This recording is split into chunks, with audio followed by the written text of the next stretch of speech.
नमस्कार। बहुजन संवाद में आपका स्वागत है। आज हम बहुजन संवाद में बातचीत करेंगे इस दुनिया में और देश में शांति का प्रतीक जिन्हें माना जाता है, दलाई लामा जी के बारे में।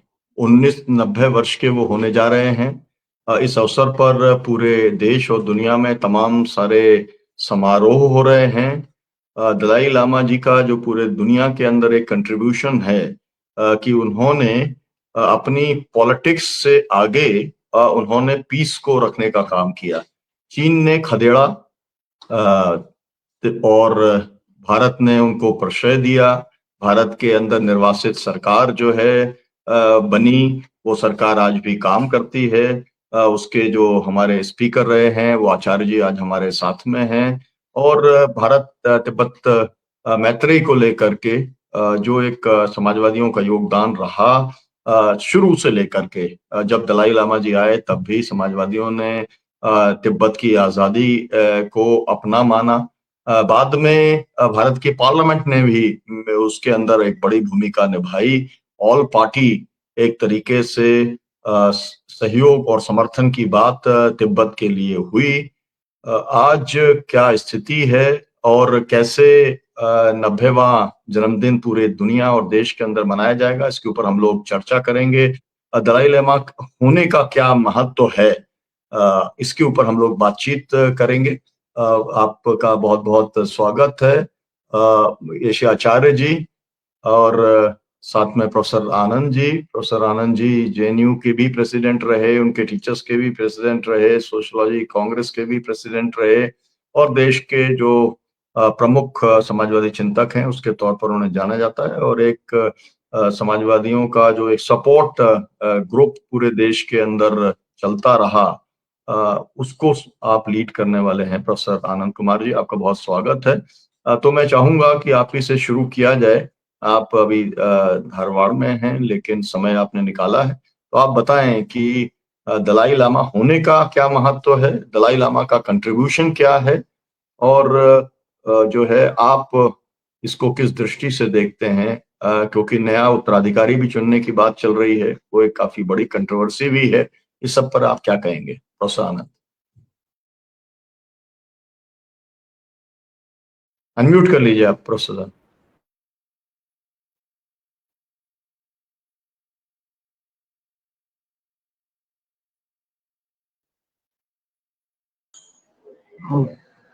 हाँ जी, बोलिए। बहुत धन्यवाद डॉक्टर सुनीलन जी। अभी ये उंगली हटाइए सर, उंगली आ रही है बीच में ना, कैमरे के बीच में। हाँ जी, बोलिए। थोड़ा कैमरे आज पर आ जाइए, कैमरे 6 पर आ जुलाई जाइए प्रोफेसर। सारी दुनिया में प्रोफेसर आप कैमरे पे आ जाइए, थोड़ा कैमरे जी से साइड हो रहा है। हाँ जी, बोलिए। आज सारी दुनिया में दलाई लामा जी के 90 बरस पूरे करने का उत्सव मनाया जा रहा है।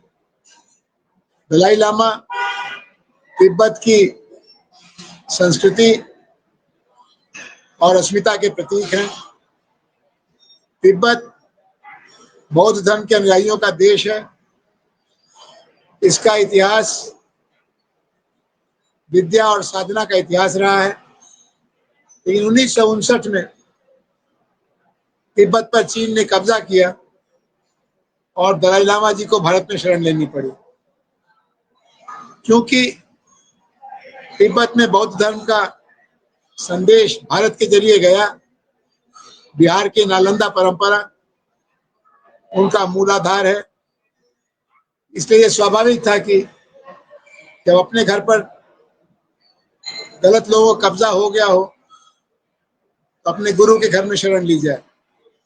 दलाई लामा और तिब्बती लोग बुद्ध के नाते भारत को अपना गुरु देश मानते हैं, और पिछले 7 दशकों में 1969 से लेकर अब 2025 तिब्बती अस्मिता की रक्षा के लिए इन्होंने बगैर क्रोध, बगैर घृणा, बगैर हिंसा के तिब्बती अस्मिता को चीन के आतंक से बचाने का काम किया है।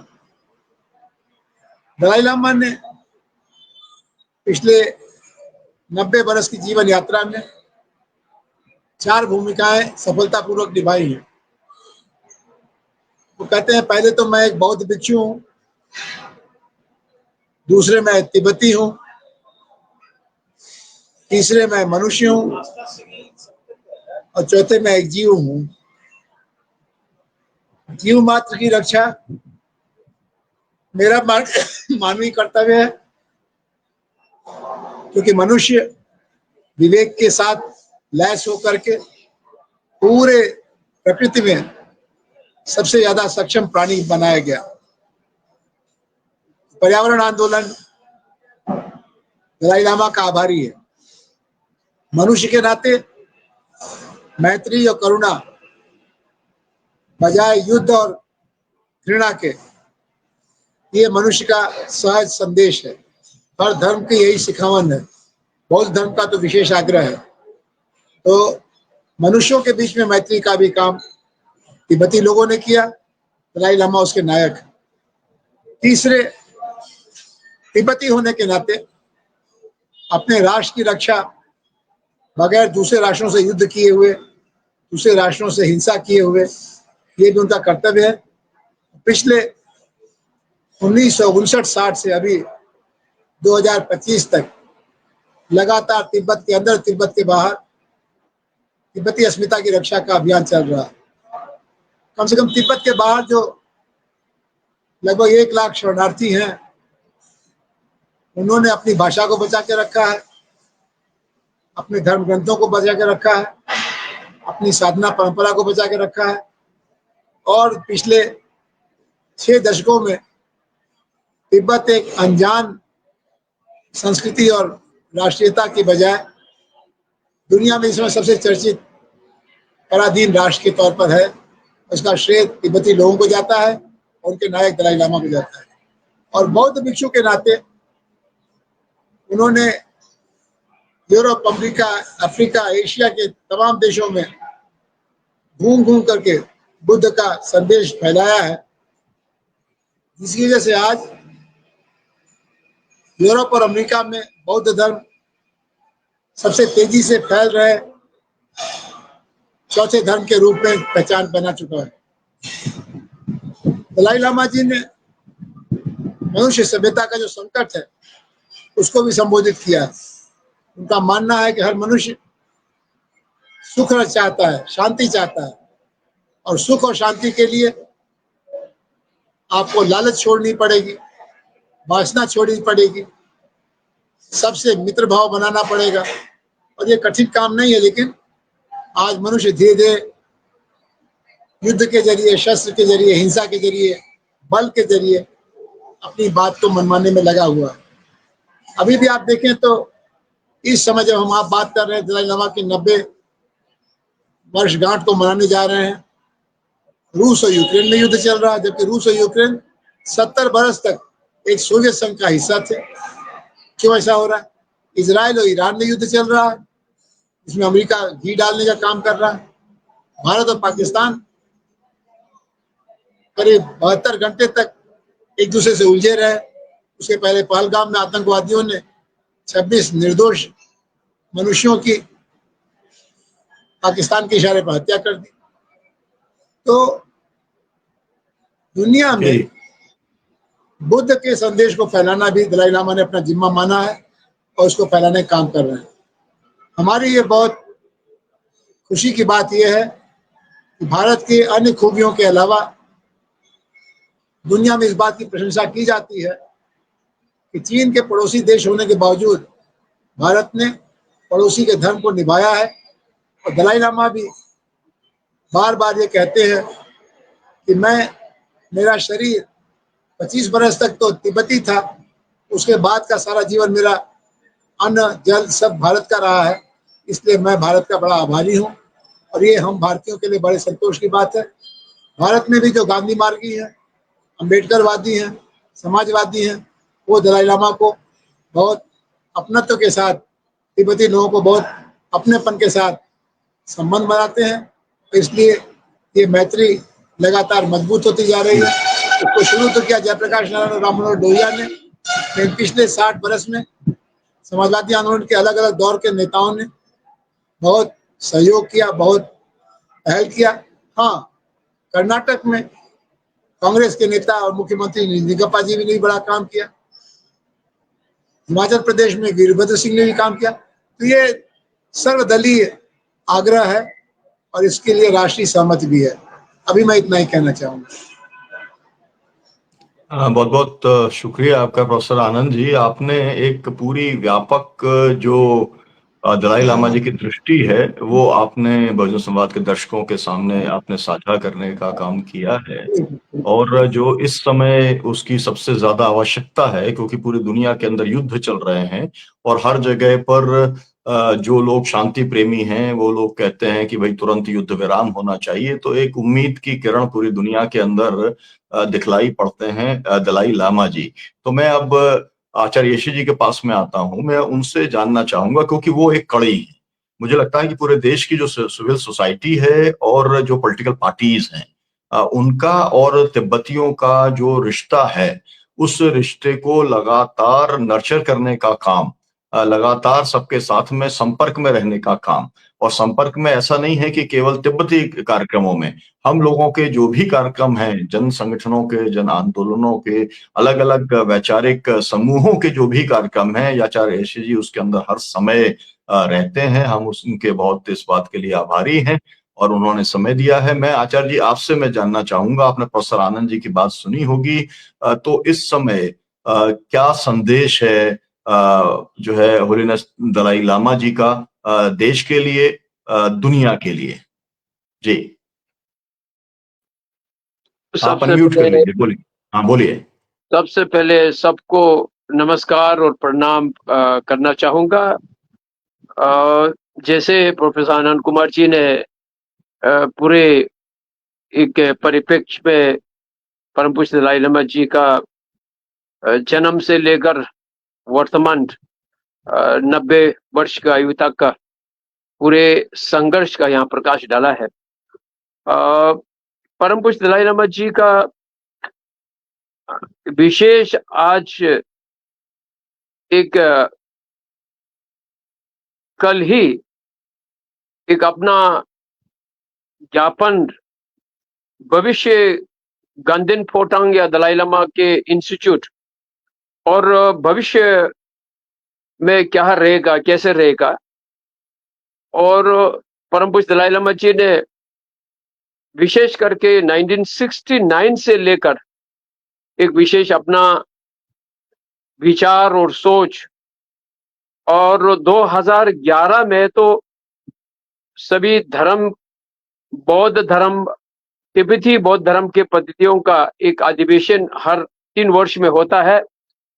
तो 2011 सितंबर 9 में परम पूज्य दलाई लामा जी ने कहा कि भविष्य गंदिन फोटांग के रूप कैसे रहेंगे और गंदिन फोटांग के माध्यम से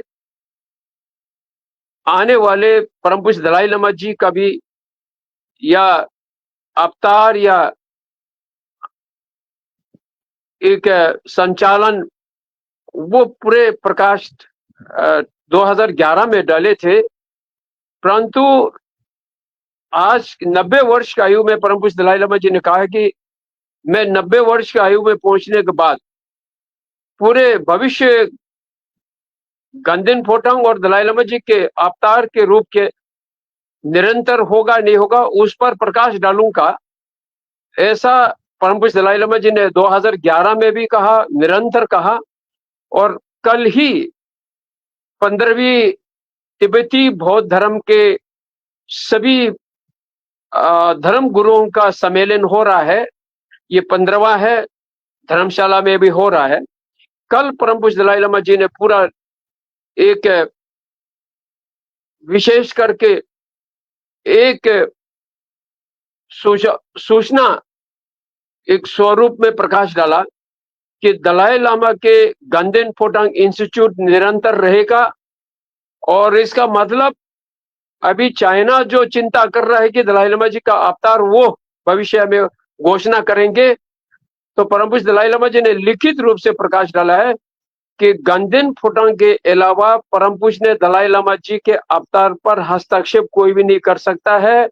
और भविष्य में 15वीं दलाई लामा भी चौथे दलाई लामा जी के बाद निरंतर आएगा, ये एक मोटे मोटे तौर पर कल ही सूचना एक सभी को परम पूज्य दलाई लामा जी के माध्यम से दिया गया है। और विशेषकर परम पूज्य दलाई लामा जी का तीन ग्रंथ है राजनीतिक तौर पर, जीवनी पर। एक है माई लैंड एंड माई पीपल, मेरा देश और मेरे वासी।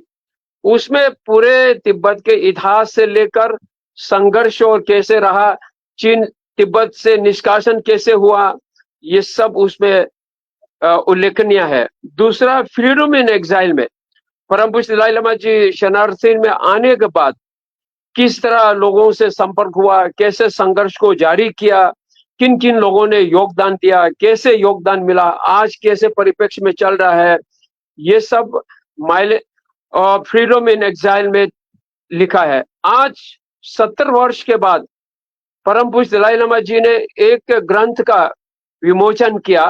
वो परम पूज्य दलाई लामा जी का नीची का लिखा हुआ है।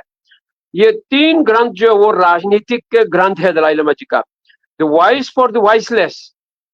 17 वर्ष में दलाई लामा जी ने तिब्बत की संघर्ष को विश्व व्यापक तक कैसे किया, योगदान कैसे मिला, भारत से कैसे योगदान मिला, भारतवासियों से कैसे योगदान मिला, कहां से मिले, और विशेषकर चीन के साथ वार्तालाप कितने बार किया, कैसे किया, और तिब्बत के इतिहास से लेकर भविष्य दलाई लामा जी पर के रूप में भी दलाई लामा जी ने यहाँ 4 विशेष कहा है कि यदि अगर कोई ऐसा मजबूरी में इन शरणार्थी में दलाई लामा जी का कोई ना रहे तो दलाई लामा जी, आने वाले दलाई लामा जी वो स्वतंत्र देश में होगा, ना कि चीन के देश में जन्म नहीं होगा।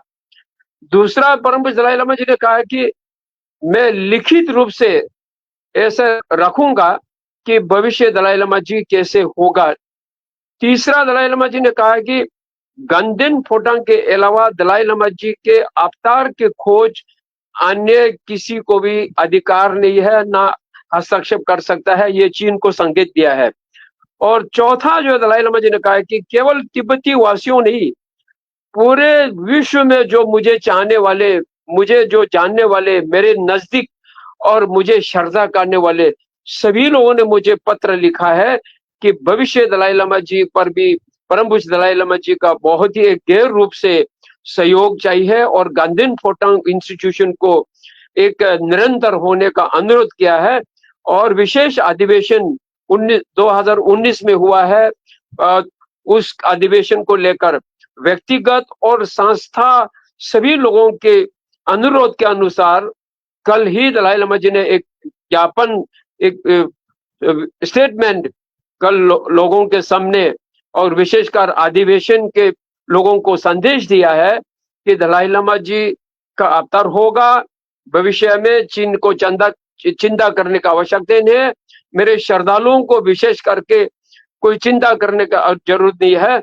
लेकिन परम पूज्य दलाई लामा जी का बराबर ये भी कहा है कि मैं स्वस्थ हूं और मैं 113 वर्ष निरंतर जीऊंगा। तो मैंने कहा कि अभी तो दलाई लामा जी के अवतार के बारे में तो चर्चा करने का कोई आवश्यकता नहीं है, कोई जरूरत भी नहीं है, समय भी नहीं है।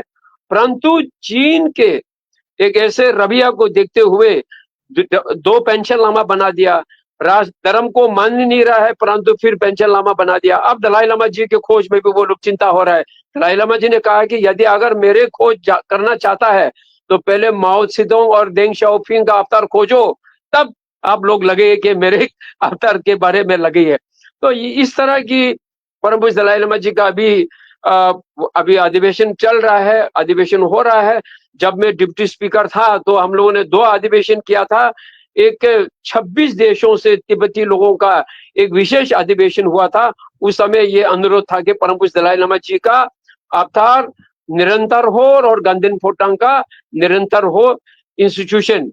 और रिलीजियस कॉन्फ्रेंस में भी यही हुआ था। 14 रिलीजियस कॉन्फ्रेंस में भी अभी 15वां सभी तिब्बती बौद्ध परंपरा के अधिवेशन हो रहा है। तो इसीलिए मेरा तो इतना ही, जैसे हमारे डॉक्टर सुनीलम जी ने कहा है कि मेरा जीवन ही भारत के सभी राजनीतिक दलों से समझ और एक सेवा संस्था से जुड़े हुए, गांधी से, सभी अंबेडकर से, सभी संस्था से तिब्बत मुक्ति साधना के लिए मुझे जोड़ने का एक अवसर मिला दलाई लामा जी के अनेक संस्थाओं से। और इसलिए आज जहां भी जब भी समय मिलता है तो मुझे सूचना मिलता है तो एक तिब्बती होने के नाते में वहां अपने आप को उपस्थित होना। और हमारे भी अनेक पीढ़ी खत्म हो चुका है, जिन्होंने तिब्बत देखा वो पीढ़ी खत्म हो गया है। हम जैसे दूसरी पीढ़ी जिसने तिब्बत में जन्म नहीं लिया, भारत में जन्म लिया, अब तीसरी पद्धति जो है पीढ़ियों को बड़ा जिम्मेवारी है। इसलिए हम हमेशा लोगों को समझाता है कि नए लोगों से जोड़िए, पुराना लोगों से भी संपर्क रखिए। तो इन्हीं आज के जो हमारे परम पूज्य दलाई लामा जी के भविष्य और परम पूज्य दलाई लामा जी के वर्तमान और बीते हुए परम पूज्य दलाई लामा जी के योगदान पर यही है कि दलाई लामा जी का योगदान एक तो विश्व शांति के लिए है, दूसरा भारत के संस्कृति के प्रभाव के लिए है, तीसरा तिब्बत मुक्ति साधना के लिए। ये तीन दलाई लामा जी का मुख्य अपना जीवन में अपनाते रहा, समझाते रहा। आज तो एक एक करके लोगों को मिल रहा है धर्मशाला में, एक एक व्यक्ति को, विशेष करके भारतवासियों को तो हाथ मिल के समझा रहा है। डॉक्टर सुनील अमजीत का तो आप वहाँ कर्नाटका में दर्शन हुआ था, उस समय आपसे एकदम निवेदन किया। तो बहुत गर्मजोशी से जो है दलाई लामा जी ने हाथ पकड़ करके पूरा जो मैंने कहा लिखा था उस समय की जो वार्मथ था वो अविस्मरणीय है जीवन भर के लिए। पहले भी जॉर्ज फर्नांडिस के यहाँ पर उनके कार्यक्रमों में, तमाम सारे कार्यक्रमों में दर्शन हुआ दलाई लामा जी का, लेकिन इस बार जो था वो बहुत ही व्यक्तिगत तौर के ऊपर अवसर मिला। तो एक बार जो है यशी जी केवल ये जानना चाहूंगा कि ये जो फ्रीडम मूवमेंट की बात है उसके लिए एक किस्म का मॉडल पूरी दुनिया के लिए जो है दलाई लामा जी ने पेश किया है कि आप कैसे अपने मूवमेंट को एक जो है लोकल मूवमेंट से आप इंटरनेशनल मूवमेंट बना सकते हो और एक इस तरीके की स्थिति बना सकते हो कि पूरी, चाहे वो यूरोपियन कांग्रेस हो, चाहे वो अमेरिका का पार्लियामेंट हो या दुनिया के अंदर कोई भी पार्लियामेंट हो, कई सालों तक के लिए जो है वो चाहते हैं कि एक बार दलाई लामा जी हमारे यहाँ पर आए और शांति का संदेश दें, करुणा का संदेश दें। और जो उन्होंने एक तरीके से बुद्धिज्म का को एक उसका शांति के और करुणा के साथ में जो उसके मूल्य हैं उसको भी पुनर्स्थापित करने का, उसको भी रिस्ट्रेंथनिंग करने का काम किया है। जो बात प्रोफेसर आनंद कह रहे थे कि बुद्धिज्म यहाँ से शुरू हुआ जो है, लेकिन यहाँ से उसको खदेड़ा गया, तो एक उसको भी रिस्टैब्लिश करने की बात यहाँ पर हुई है। मैं केवल ये जानना चाहता हूँ जो हमारे नए दर्शक हैं उनके लिए कि आपकी ये जो निर्वासित सरकार है, आपकी गवर्नमेंट इन एक्साइल जो है, उसके अंदर तो लगातार रेगुलर चुनाव होते हैं और जो है जैसे टीवाईसी जो है तिब्बतन यूथ कांग्रेस, जो पूरे के पूरे युवा लोग हैं वो हर साल अपना चुनाव करते हैं, हर साल उनके प्रतिनिधि चुने जाते हैं। तो एक्चुअली में ऑर्गेनाइजेशन को कैसे चलाना चाहिए डेमोक्रेटिकली और ट्रांसपेरेंट तरीके से, इसका भी एक बहुत बड़ा जो है प्रेरणा जो है वो देता है। और जो नई ऊर्जा है, तमाम सारे लोग पूरे देश और दुनिया के अंदर इन संगठनों के साथ में जुड़े हैं जो कि तिब्बत की आजादी के वो पक्ष के अंदर हैं। तो मैं चाहता हूं कि थोड़ा सा पार्लियामेंट की और इनकी डेमोक्रेटिक फंक्शनिंग के बारे में आप बताएं, फिर उसके बाद में रेशम बालाजी हमारे साथ में जुड़ी है, हम उनकी थोड़ा टिप्पणी लेंगे और फिर समापन वक्तव्य डॉक्टर आनंद प्रकाश जी करेंगे। जी यशी जी थोड़ा। जी डॉक्टर सुनील, हम ये है कि निवासित सरकार जो है एक तिब्बती पार्लियामेंट और काशाक और सुप्रीम जस्टिस कमीशन करके परम पूज्य दलाई लामा जी का एक बड़ा उद्देश्य है कि जैसे ही शरण में आए 1959 में, तो बोध गया में परम पूज्य दलाई लामा जी ने कहा कि भविष्य तिब्बत जो वो प्रजातंत्र के रूप में जाना चाहिए, ना कि एक राजवंश के रूप में नहीं जाना चाहिए। 1958 से परम पूज्य दलाई लामा जी का विचार था, लेकिन वो विचार जो है चीन के एक शास्त्र के एक तिब्बत को कब्जा का एक योजना के अंतर्गत ये 1958 में जो दलाई लामा जी के विचार में था वो पूरा तिब्बत में नहीं कर पाया था, परंतु 1959 के सर्दियों में, शीतकालीन में बोधगया में परम पूज्य दलाई लामा जी ने लोगों से कहा कि आप अपना प्रतिनिधि को चुन के आइए और भविष्य तिब्बत जो है प्रजातंत्र के रूप में चलेंगे।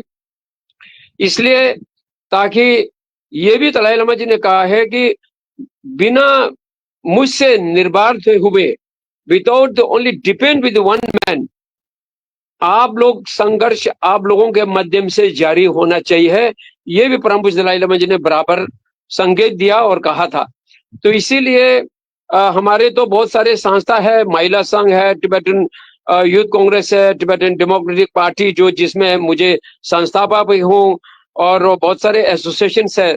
पूरे अपना एक साल 3 साल में परिवर्तन तो होता है, लेकिन मूवमेंट जो है वो विश्व तक पहुंचने का पूरा चेष्टा करता है। लेकिन पार्लियामेंट का इलेक्शन तो 3-5 साल के अंदर होता है, और 3 प्रोविंसेस के लोग अपना चुनाते हैं, रिलीजियस 5 रिप्रेजेंटेटिव अपने 2-2 लोग चुनाता है, और 2 अमेरिका से और 2 यूरोप से, क्योंकि बहुत सारे तिब्बती जो आजकल में यूरोप और अमेरिका में भी है, और ऑस्ट्रेलिया में कोस्टल एशिया से एक प्रतिनिधि चुनाता है। 45 प्रतिनिधि जो है वो 5 साल, उनका स्वरूप यह है कि पूरे मूवमेंट को किस तरह, और सीट काशक जो है, कैबिनेट जो है वो पार्लियामेंट के माध्यम से चुने जाता है, लेकिन सिक्योंग जो है वो directly elected by the people, एक तरफ से अमेरिका के इलेक्शन के प्रोसीडिंग की तरह है। तो वही व्यक्ति जो है अपनी टीम को लेके तिब्बत मूवमेंट को कैसे विश्व तक पहुंचेंगे और कहां तक पहुंचेंगे, जन जन तक पहुंचाने का। और सबसे मेन कष्ट जो है केवल चलाना नहीं, उसको चलाने के लिए मुद्रा भी चाहिए। डॉक्टर सुनीलम जी, मुद्रा जो है बहुत योगदान मिलना बहुत कठिन है, क्योंकि अपना देश तो नहीं है, अपना पैसा तो नहीं है, दुनिया से मांग के करना है, और अपने लोगों के, तिब्बतन लोगों की ओर से भी अपना कुछ योगदान देते हैं साल भर में। हर व्यक्ति 6 वर्ष के बालक से लेकर 85 वर्ष के आयु तक के लोगों का। तो इसीलिए लोग के योगदान से, विश्व के योगदान से संघर्ष को चलाना बहुत कठिन है ये 21वीं शताब्दी में। दूसरा, विश्व का पार्लियामेंट सपोर्ट ग्रुप है, अभी टोक्यो में हुआ है। जब मैं उपाध्यक्ष था तो हम लोगों ने लाथेविया में किया था, और एक तिब्बत सपोर्ट ग्रुप है अपना, इंडो तिब्बत फ्रेंडशिप सोसाइटी है, बहुत सारे तिब्बत सपोर्ट ग्रुप है, और विश्व भर के सपोर्ट ग्रुप का भी अधिवेशन 3-3 साल में होता है। तो इसीलिए बहुत सारे विश्व भर में तिब्बत सपोर्ट ग्रुप का अपना रिजोल्यूशन प्रस्ताव पास करने के बाद अपने संसदीयों में, पार्लियामेंट में तिब्बत इश्यू को रेस करते हैं। जैसे अभी अमेरिका ने भी रिजोल्यूशन पास किया, और स्कॉटलैंड में भी हुआ, इंग्लैंड में भी चर्चा हुआ। दलाई लामा जी का जन्मदिन तक मनाने का प्रस्ताव पारित हो गया था स्कॉटलैंड में, और जापान में तो सबसे लार्जेस्ट पॉलिटिकल पार्टी पार्लियामेंट का सपोर्ट है। इस तरह ऑस्ट्रेलिया में भी अभी चर्चा हुआ, न्यूजीलैंड में भी चर्चा हुआ, और वहां पे चेक रिपब्लिक में भी चर्चा हुआ, लाथेनिया, लिथुआनिया, तो अभी फ्रांस में भी हुआ। तो लगभग वैसे तो 250 देश है इस विश्व में, 250 पूरे देश पूरा में तो पहुंच नहीं पाते, परंतु कनाडा से लेकर ये जर्मनी से लेकर, इटली से लेकर, बेल्जियम से लेकर, बाकी ऑस्ट्रिया से लेकर, और एशिया में से भारत का तो है ही है, और मंगोल से लेकर, लिथुआनिया से लेकर, ये हमारे ये रशिया का अंदर भी कलमुक से लेकर, ताइवान से लेकर, सभी लोगों का बहुत सारे योगदान जो है, सामान्य लोगों का भी समर्थक है और पार्लियामेंटेरियन का भी समर्थक है। अभी पिछले महीने ही अधिवेशन हो चुका है, और इसीलिए विश्व भर में तिब्बत सपोर्ट ग्रुप तो आज अभी उभर रहा है। परंतु मैं ये कहता हूं अपने लोगों को कि एक समय था हम लोग अनुरोध नहीं करना पड़ता था, अपने आप पार्लियामेंट में उठाते थे। जयप्रकाश नारायण जी, राम मनोहर लोहिया जी, दीनदयाल उपाध्याय जी, और वल्लभ जी पटेल जी, वाजपेयी जी, जॉर्ज फर्नांडिस जी, रवि राय जी, सभी लोग अपने ओर से उठाते थे, और बहुत सारे तिब्बत समर्थक अपने आप मधुलिमी से लेकर। लेकिन आप जनरेशन परिवर्तन होने के नाते हम लोगों को जन जन के पास जाना पड़ता है, तिब्बत के लोगों इशू को समझाने के लिए। लेकिन जहां तक मेरे अपने अनुभव में पिछले 25 वर्ष में मैं दिल्ली में रह रहा हूँ, कम से कम बहुत लोगों को जानकारी है, लेकिन जो उनको जानकारी नहीं है, मिलते समय हम लोग वर्तमान परिस्थिति को भी समझाता है, परंतु हम जब से अधिक ये समझाता है कि तिब्बत और भारत के सीमा और तिब्बत और भारत के पर्यावरण संबंध और तिब्बत से जो नदियां जो बह रहा है, वो जो आपका इंडस वैली है, सतलज है, ब्रह्मपुत्र है, उन लोगों को उन पर कितना खतरा है चाइना के माध्यम से तिब्बत कब्जा होने के बाद। तो नाथोला जो है, आपके कैलाश मानसरोवर यात्रा जो है, वो पहले खुलेआम से जा सकते थे, आज चीन के कब्जे में है। तो इसी तरह धर्म, दर्शन, संस्कृति और पर्यावरण, व्यापार सबके माध्यम से क्या आज खतरा है, ये सब हम समझाते हैं लोगों को। और समझाने के बाद तो लोग अपने आप जी में बहुत सारे लोग जुड़ जाता है। कल ही देखिए, मैं 2-3 टीवी चैनल में गया हूँ, दलाई लामा जी के जो अभी जो स्टेटमेंट आया है उस पर ही चर्चा के लिए। तो इसलिए ये चीज जो है, मैं आपने जो अनुरोध किया है, संक्षिप्त में प्रकाशित कर रहा हूँ जी। जी, बहुत बहुत शुक्रिया आपका आचार्य, समय देने के लिए। और हम लोग जो कमिटमेंट है वो तो रहेगा, और मुझे लगता है कि जो भी समर्थक समूह हैं वो जो है वो परम पूज्य दलाई लामा जी के साथ में और तिब्बत के फ्रीडम मूवमेंट के साथ में वो लगातार जुड़े रहेंगे। मैं रेशम बाला जी से कहूंगा कि आपने प्रोफेसर आनंद जी की बात सुनी, आपने आचार्य ऋषि जी की बात सुनी, आप इसमें क्या जोड़ना चाहेंगी, क्या अपील करना चाहेंगी? आप भारतीय होने के नाते, तिब्बत समर्थक होने के नाते, उसकी कोर ग्रुप की एक मुख्य सदस्य होने के नाते आप क्या अपील करना चाहेंगे? नमस्कार, ताशी दिलीक। आज सुबह ही मुझे जानकारी मिली थी कि मुझे ना इस रिकॉर्डिंग में शामिल होना है। तो मैं तिब्बत के मामले में कम से कम पिछले 2008 से जुड़ी हुई हूँ, और परम पावन दलाई लामा जी को हमने यहाँ जोधपुर भी बुलाया था। उनके जो आदर्श है, जो उनके विचार हैं, हम पूरे भारतवासियों के लिए, हमारे लिए एक अटूट सीख है। और उनकी जो सबसे बड़ी है अहिंसा की नीति, वो हम उसके लिए हम लोग बहुत ही आगे भी हम लोग सोचते हैं। तो हमें ऐसा महसूस होता है कि आज ये वास्तव में विश्व के, तिब्बत के ही नहीं, पूरे विश्व के धर्म गुरु है। और मैं एक भारतीय होने के नाते ये हमारा सौभाग्य है कि वो हमारे इस देश को अपना देश मानते हैं। और ये कैलाश मानसरोवर की यात्रा के लिए हमने यहाँ जोधपुर से 1100 पोस्ट कार्ड लिखे थे। कल दलाई लामा जी का 6 तारीख को परम पावन जी का 90वां जन्मदिन है। तो हमने पर्यावरण के दृष्टि से उनके दीर्घ आयु, उनके स्वास्थ्य के लिए हम कम से कम 51 पौधे लगाने का हमने ये एक प्रस्ताव रखा है। और मैं पूरे भारतीयों से अपील करूंगी कि उनकी एक दीर्घ आयु, उनके अच्छे स्वास्थ्य के लिए मंगल कामनाएं करें। हाँ जी, बहुत बहुत शुक्रिया। बहुजन संवाद की ओर से भी हम ये अपील करना चाहते हैं कि जो है दलाई लामा जी के दीर्घायु होने, शतायु होने, स्वस्थ रहने, और जिस मूवमेंट को उन्होंने तिब्बत से उठा करके पूरी दुनिया के एक एजेंडा के अंदर लाने का काम किया है, और वो एजेंडा अकेला कोई बुद्धिज्म का प्रचार प्रसार नहीं है, वो एजेंडा केवल तिब्बत की आजादी का नहीं है, वो एजेंडा पूरी दुनिया में विश्व शांति का है और करुणामय समाज बने इसके लिए है, और लोकतांत्रिक समाज बने। ये वाली बात बहुत स्पष्ट है। मैं अंतिम टिप्पणी के लिए डॉक्टर आनंद प्रकाश तिवारी जी, आप अपनी अंतिम टिप्पणी के साथ में इस कार्यक्रम का समापन करें। जी सर, महामहिम पूज्य परम पूज्य दलाई लामा जी का 90वां वर्ष है, चल रहा है। और दलाई लामा आज की तारीख में व्यक्ति नहीं, वो पूरी संस्था है। और ये संस्था 630 वर्ष पुरानी संस्था हो चुकी है। और इनके चयन की एक निश्चित प्रक्रिया है। ये लोग पुनर्जन्म में विश्वास करते हैं, और ये माना जाता है कि दलाई लामा की जब मृत्यु होती है तो उनकी आत्मा फिर से जन्म लेती है, और उसी की खोज किया जाता है। एक विशिष्ट इनकी प्रक्रिया है अपना, जिसके तहत ये उसको खोज करते हैं अपना दलाई लामा का। और फिलहाल मौजूदा दलाई लामा जो हमारे साहब हैं, इन्होंने स्पष्ट घोषणा कर रखा है कि दलाई लामा किसी विदेशी और आक्रांता वो धरती पर जन्म नहीं लेंगे। दलाई लामा जब भी पुनर्जन्म लेंगे तो किसी जनतांत्रिक जमीन पर लेंगे, किसी जनतांत्रिक देश पर लेंगे। उसी के लिए ये प्रक्रिया उनकी खोज की चल रही है।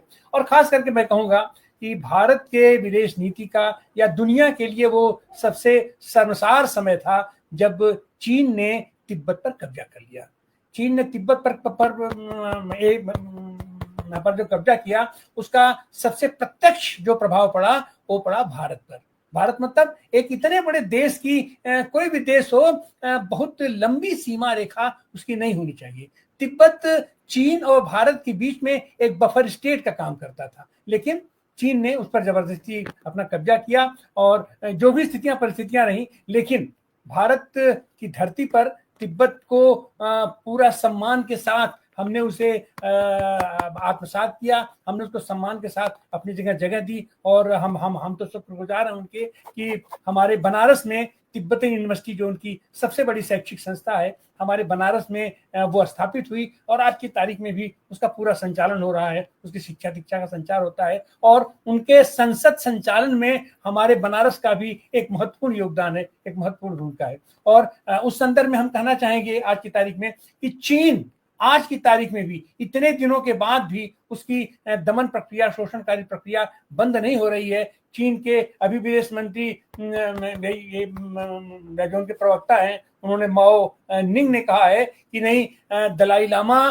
के पुनर्जन्म की खोज चीन की परमिशन से होना चाहिए, चीन की इजाजत से होना चाहिए। तो यह तो निश्चित रूप से एक कोई डेमोक्रेटिक प्रक्रिया नहीं है। और किसी भी देश को जिस तरीके से उन्होंने तिब्बत को कब्जा कर लिया और आज की तारीख में भी अपना कब्जा बनाए रखना चाहते हैं, ये शायद उसी प्रक्रिया का अंग है। उनका कहना है कि ये उनके पुनर्जन्म की खोज दलाई लामा की हमारी स्वीकृति, हमारी सहमति से होनी चाहिए, और खोज हो जाने के बाद हमारी स्वीकृति उन्हें लेनी होगी, तब उनकी मान्यता होगा। और ऐसी हालत में शायद यही कारण है कि आज जो दुनिया में तनावग्रस्त बना हुआ है, एक ध्रुवीवश ये दुनिया बनती जा रही है, उसमें रूस और चीन एक साथ खड़े हो रहे हैं, जबकि उसमें भारत को भी जुड़ना चाहिए। लेकिन शायद भारत और चीन के बीच में जो सबसे बड़ा बाधक है वो हमारे अंदर से तिब्बत भी है। अपना तिब्बत को लेकर के चीन बार बार दबाव डालता है कि आप वहां से तिब्बत को अपने यहाँ से निर्वासन, आप उसकी मान्यता समाप्त कीजिए, अपने यहाँ मत कीजिए। लेकिन भारत की जनता है, भारत के लोग हैं कि भारत में तिब्बत के दलाई लामा जी ने जो यहाँ वो गुरु देश के रूप में हमारे भारत में शरण लिए, और हमने भी उन्हें बाहें फैला करके उनका स्वागत किया और सम्मान के साथ हम उनको, और आगे भी हम उनका सम्मान करते रहेंगे। अभी जैसे दलाई लामा का कहना है कि हम 113 वर्ष तक तो हमारी आयु रहेगी ही रहेगी, लेकिन फिर भी उस पर तो किसी का वो नहीं है। और वैसे दलाई लामा को तो ईश्वर का अवतार माना जाता है। वो जो कहते हैं हम उनको मान चलते हैं कि ये वो बात अपने आप में सत्य है, लेकिन फिर भी जो उनके पुनर्जन्म की खोज की प्रक्रिया शुरू हुई है, हम उसके लिए हम उनका अभिनंदन करते हैं। और हम ये उम्मीद करते हैं कि निश्चित रूप से किसी जनतांत्रिक देश में, किसी जनतांत्रिक धरती पर, और जो उनके परम गुरु ये गौतम बुद्ध जी रहे हैं, ये गौतम बुद्ध की के इच्छाओं में ही उनके पुनर्जन्म की स्थापना होगा, खोज होगा। हम अपने ही शब्दों के साथ उनके 90वीं जन्मदिन पर हम बहुत बहुत बधाई देते हैं तमाम दलाई लामा के चाहने वालों को, तमाम शांतिकामी लोगों को, तमाम बुद्ध के अनुयायी लोगों को बहुत बहुत धन्यवाद। जी बहुत बहुत शुक्रिया आपका डॉक्टर तिवारी जी। हम किसी विवाद में पड़े बिना जो दलाई लामा जी का विश्व शांति का संदेश है, करुणामय समाज बनाने का संदेश है, और एक जो आजादी, तिब्बत एक आजाद मुल्क था, वो आजाद होना चाहिए, इसके कमिटमेंट को आगे बढ़ाते हुए हम सभी से अपील करना चाहते हैं कि आपको इस आंदोलन का समर्थन करने का काम आपको अपने स्तर के ऊपर जरूर करना चाहिए। हम लगातार तिब्बतियों के साथ में जुड़ करके हम आपके पास में तमाम सारी जानकारियां, तमाम सारे डेवलपमेंट्स, तमाम सारी विचार की बातें लाते रहेंगे। आपसे ये अनुरोध कि बहुजन संवाद का ये जो एपिसोड है इसको आप जरूर शेयर करें, बहुजन संवाद को आप सब्सक्राइब करें, ताकि जो परम पूज्य दलाई लामा जी का शांति और करुणा का संदेश और पूरे तिब्बत मूवमेंट की समझ अधिक से अधिक लोगों के अंदर डेवलप हो सके, विकसित हो सके।